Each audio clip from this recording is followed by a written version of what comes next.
Assalamualaikum warahmatullahi wabarakatuh. Perkenalkan, nama saya Muhammad Awan M dengan NIM 2002045010003. Pada kesempatan kali ini, saya akan menjelaskan materi dari mata kuliah Filsafat Ilmu, yaitu pengertian filsafat ontologi, epistemologi, dan aksiologi yang diberikan oleh dosen saya, yaitu Dr. Andus Haji Alimuddin Esmiru MPD.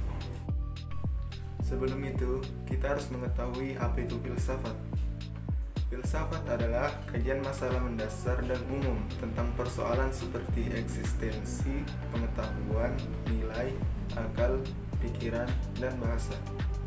Kata filsafat berasal dari bahasa Yunani, yaitu filosofia. Secara harfiah bermakna pecinta kebijaksanaan. Yang pertama yaitu filsafat ontologi. Ontologi berasal dari bahasa Yunani, yaitu ontos, hakikat, dan logos, teori. Ontologi adalah bagian filsafat yang paling umum atau merupakan bagian dari metafisika, dan metafisika merupakan salah satu bab dari filsafat. Filsafat ontologi membicarakan hakikat segala sesuatu ilmu yang mempelajari prinsip yang paling mendalam. Aliran dalam filsafat ontologi diantaranya adalah monisme, dualisme, pluralisme, nihilisme, realisme, dan agnotisme.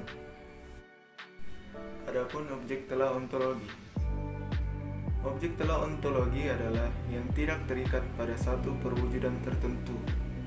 Ontologi membahas tentang yang ada secara universal, yaitu berusaha mencari inti yang dimuat setiap kenyataan yang meliputi segala realitas dalam semua bentuknya. Contoh ontologi. Contoh ontologi yang sudah umum diterapkan dalam kehidupan sehari-hari yaitu meja. Dalam ontologi meja yaitu menggunakan realitas tentang meja. Realitasnya adalah terdapat gambaran atau ide yang membuat kita mengenali sebuah meja.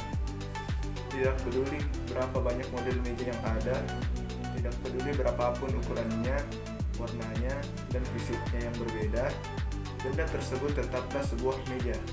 Inilah yang menjadi realitas dari ide dan gambaran yang ada. Yang kedua yaitu filsafat epistemologi. Epistemologi berasal dari bahasa Yunani, yaitu episteme, pengetahuan, dan logos, teori. Filsafat epistemologi merupakan cabang filsafat yang menceritakan tentang bagaimana proses mendapatkan ilmu pengetahuan, hal-hal apakah yang harus diperhatikan agar mendapatkan pengetahuan yang benar, apa yang disebut kebenaran, dan apa kriterianya. Aliran-aliran dalam filsafat epistemologi diantaranya adalah empirisme, rasionalisme, fenomenologi, positivisme, dan pragmatisme. Objek telah epistemologi. Objek telah epistemologi mempertanyakan bagaimana sesuatu itu datang, bagaimana kita mengetahuinya, bagaimana kita membedakan dengan lainnya. Jadi, hal ini berkenaan dengan situasi dan kondisi ruang serta waktu mengenai sesuatu hal. Contoh epistemologi. Contoh epistemologi dalam kehidupan sehari-hari yaitu yang berhubungan dengan bagaimana cara kita mendapatkan ilmu pengetahuan. Contohnya yaitu kursi. Pertanyaannya adalah, bagaimana kita bisa tahu bahwa benda tersebut adalah kursi? Dengan dan berdasarkan hal apa kita bisa memiliki pemikiran dan anggapan bahwa itu benar-benar sebuah kursi? Awal mula tentu kita memiliki pengetahuan dan menangkap keberadaan tentang kursi melalui panca indera kita. Setelah itu, mulai dilakukan analisa yang dilakukan oleh akal kita. Akal kemudian mengkategorikan menjadi sebuah ilmu pengetahuan yang membahas tentang kursi.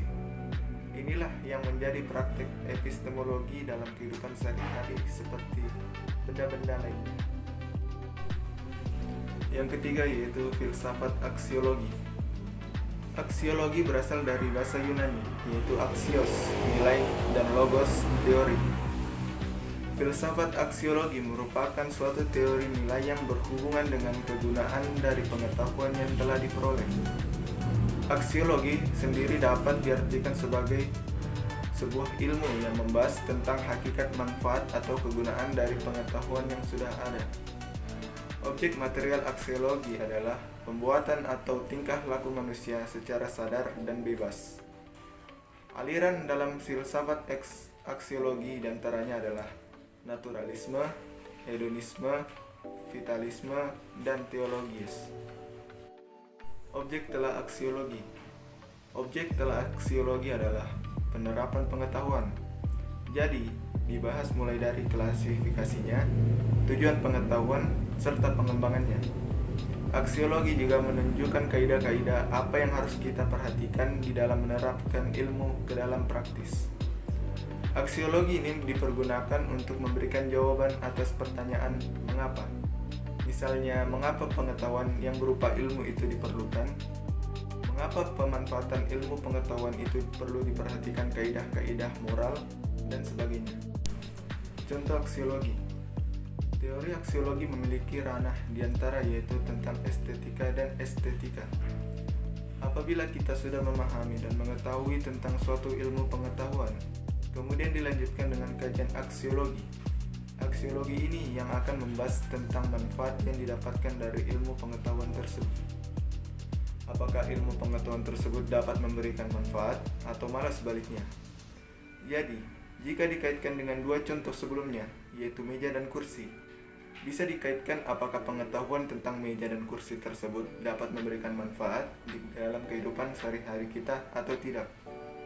Inilah contoh ontologi, epistemologi, dan aksiologi yang saling berhubungan dalam kehidupan sehari-hari. Yang terakhir yaitu kesimpulan. Ketiga teori di atas sebenarnya sama-sama membahas tentang hakikat, hanya saja berangkat dari hal yang berbeda dan tujuan yang berbeda pula. Epistemologi sebagai teori pengetahuan membahas tentang bagaimana mendapatkan pengetahuan, bagaimana kita bisa tahu dan dapat membedakan dengan yang lain.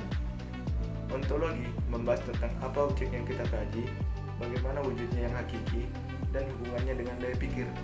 Sedangkan aksiologi sebagai teori nilai membahas tentang pengetahuan kita akan pengetahuan di atas, klasifikasi,